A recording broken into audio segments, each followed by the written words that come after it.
Gracias. Gracias, gracias. Buenos días, ¿cómo están todos? Fuerte, fuerte, ¿cómo están todos? Ok, un aplauso a todos los que llegaron temprano, que madrugaron para estar aquí a tiempo. Un aplauso a todos, muy bien. ¿Quién conoce Padre Rico, Padre Pobre? ¿Quién lo ha leído? Levante la mano, perfecto. ¿Quién no lo ha leído? Ok, anótenlo, es un libro que les recomiendo muchísimo que lean. La razón por la que estoy haciendo preguntas es por esto.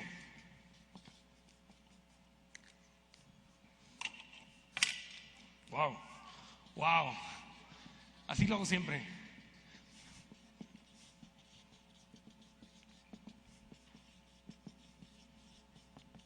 ¿Qué dice aquí?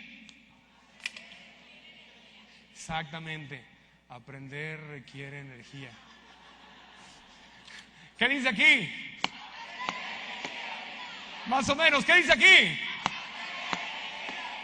Aprender requiere energía, exactamente. Y si yo no les hago preguntas y no les pido que me contesten y no les pido que se volteen, al ratito lo voy a hacer con el de junte, que le den un high five y que le digan, mira, ya aprendí algo, y se muevan un poquito, se me quedan dormidos. ¿Está claro? Entonces no venimos aquí a quedarnos dormidos, ¿o sí? O sea, no quiero que sea como que cuando van a la iglesia el domingo y están los apóstoles, te alabamos, Señor. Entonces, ¿qué dijo? ¿No? Entonces, no queremos eso, queremos que estén despiertos. Entonces, ¿están despiertos, sí o no? Sí. Ok, entonces, cuando conocí a Robert Kiyosaki, yo le dije a Robert, yo estoy muy confundido. Le dije, porque yo no tuve un papá rico y un papá pobre. El libro, levante la mano, ¿quiénes no lo han leído? Levante la mano. Ok, para los que no lo han leído, Padre Rico, Padre Pobre es la historia de Robert Kiyosaki, que nació en Hawái, es de ascendencia japonesa, no es japonés, es americano, pero nació en Hawái, y él tenía un papá pobre que fue su papá, sanguíneo. Su papá era maestro de escuela, era un hombre brillante, trabajador, trabajó para el gobierno toda su vida, pero murió pobre. ¿Por qué? Porque nunca tuvo educación financiera. Y el papá rico era el papá de su mejor amigo, que era un empresario, era dueño de negocios, llegó a ser dueño de algunos de los hoteles más lujosos que hay en Hawái. Y el papá de su mejor amigo, y él le decía, no trabajes por el dinero, aprende a ser dueño de negocios, aprende que el dinero trabaje para ti. Ese era el papá rico. Y el papá pobre le decía, ve a la escuela, saca buenas calificaciones, consigue un trabajo seguro, ahorra y retírate.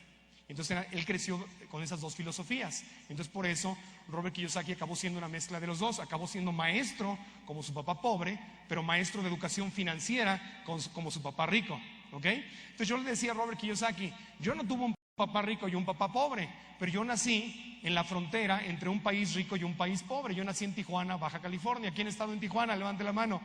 ¿Quién no ha estado en Tijuana? ¿Quién lo ha visto en la tele? ¿Quién lo ha visto en la... ¿Ya te cansaste? ¿No? Bueno, cuando naces en una ciudad como Tijuana, yo nací a una cuadra de Estados Unidos, literalmente a una cuadra estaba el Bordo y allí estaba Estados Unidos. Entonces creces en una ciudad pobre, en un país pobre, pegado no solamente a un país rico, sino a San Diego, que es una de las ciudades más ricas del mundo entero. La economía de California es una de las economías más ricas por sí solas del mundo entero. Entonces el contraste entre vivir en Tijuana y San Diego es muy grande. Creces cruzando de un país rico a un país pobre. Pero yo le decía a Robert Kiyosaki, no entiendo algo.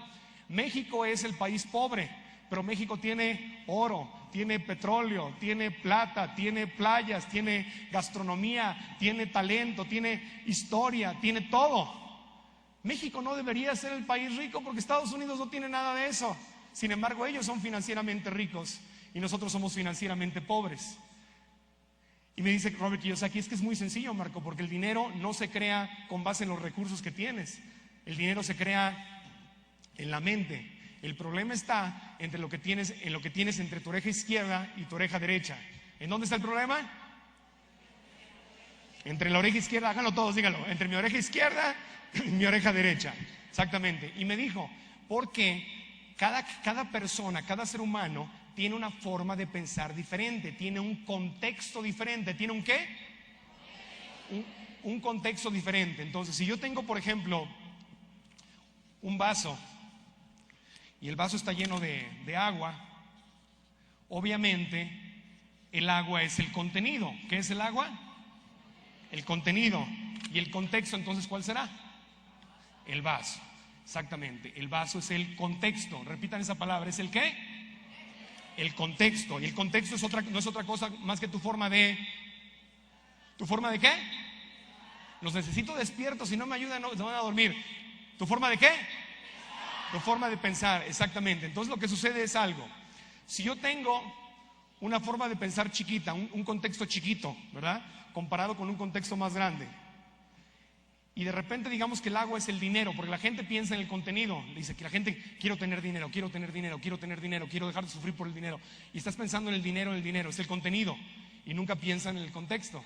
Entonces el problema es que, aunque haya mucho dinero, si tú tienes una forma de pensar chiquita, si tu educación es muy pequeña, va a caer el dinero y después de que caiga, ¿qué va a pasar? ¿Qué va a pasar? Se va a llenar. Y si le sigo echando dinero, ¿qué va a pasar? Se va a derramar. Entonces, si tengo un contexto chiquito, ¿puedo tener el dinero? No, no puedo tenerlo, porque mi forma de pensar me limita de tener el dinero. Entonces mucha gente dice, en este momento la gente está diciendo, es que no hay dinero, es que estamos en una crisis. Por cierto, una crisis mundial, no es una crisis de México, estamos todos claros en eso, ¿verdad? Ok, la gente dice, no hay dinero. Y yo les pregunto, ¿de verdad no hay dinero? Nunca en la historia de la humanidad los gobiernos del mundo habían producido tanto dinero, porque el dinero lo hace el gobierno, lo imprime, lo imprime, lo imprime, lo imprime. El gobierno de Estados Unidos nunca había producido, impreso tantos billetes. Hay mucho dinero. Que tú no tengas el dinero es otro problema, ¿no? Portate con el de junto y dile, ese es mi problema. Dile al de junto que no conozca, dile, ese es mi problema, ¿ok? Pero entonces Robert Kiyosaki me dijo, yo te puedo enseñar a predecir el futuro financiero de los demás con tan solo hacerles algunas preguntas. Porque tú puedes, así se llama la conferencia. ¿Cómo se llama esta conferencia? ¿Se acuerdan qué decía la conferencia? ¿Cómo predecir tu futuro financiero? ¿Verdad? Entonces levante la mano, ¿a cuántos de ustedes les gustaría aprender a predecir su futuro financiero? Ok, perfecto. ¿A cuántos les gustaría poder predecir también el futuro financiero de los demás? Ser como el Walter Mercado de las finanzas. Entonces lo vamos a aprender a predecir. Miren, es muy sencillo. El contexto, vamos a hablar de esta palabra mucho. ¿Cómo se llama? ¿Otra vez? Contexto. El contexto de la gente pobre, de la clase media y de los ricos es totalmente diferente. Y hoy vamos a aprender a ver eso. Ahora les quiero decir algo, ni se enojen ni se asusten, porque la forma de pensar que tenemos, ¿la creamos nosotros o quién la creó? ¿Seguros? Cuando estabas chiquito, ¿tú decidiste cómo ibas a pensar? ¿Quién te enseñó a pensar? Tus papás. ¿Y a ellos quién les enseñó a pensar? Sus papás. Y además de tus papás y tus abuelitos, y te lo enseñan con todo el amor del mundo. No estoy diciendo que te lo dicen con ganas de fregarte, no. Te lo enseñan con todo el amor. Pero si ellos les enseñaron lo mismo, lo único que hacen es repetir como periquitos, ¿verdad? ¿Quién más te enseña a pensar? Los maestros. ¿Y a ellos quién les enseñó a pensar? Otros maestros y otros papás. Tampoco es culpa de ellos, ¿verdad? Se va repitiendo. ¿Quién más te enseña a pensar? Los medios de comunicación, la radio y la televisión, que solamente tiene a gente que está educada igual que tú, que está repitiendo lo que aprendieron. ¿Quién más te enseña a pensar? ¿Quién? La iglesia, exactamente. Según la religión que tengas, también te enseñan a pensar. Tu entorno te enseña a pensar. Todo lo que está a tu alrededor te enseña a pensar. Entonces, si ven algo que les molesta y les irrita, qué bueno. Esas son buenas noticias. Porque la buena noticia, ¿cuál será? Que puedo cambiar. Cuando yo decido, lo primero que tengo que hacer es observar algo, es decir, a ver, voy a ver cómo pienso. Si puedo si estoy aquí en medio del problema y no me puedo observar desde afuera, ¿puedo cambiar? No, lo primero que tengo que hacer es dar un paso hacia afuera y observarme. Y una vez que me observo, digo, mira, qué interesante, así me enseñaron a pensar, ahora yo voy a decidir pensar de otra manera. Y yo puedo cambiar mi forma de pensar y ahí es cuando va a cambiar tu vida. Entonces, pues si ven algo aquí que les irrita, no se preocupen, no se enojen, o si se enojan digan, ok, está bien, simplemente voy a cambiar. Porque los pobres tienen una forma muy específica de pensar. Vamos a conocer cómo piensan los pobres. ¿Están listos?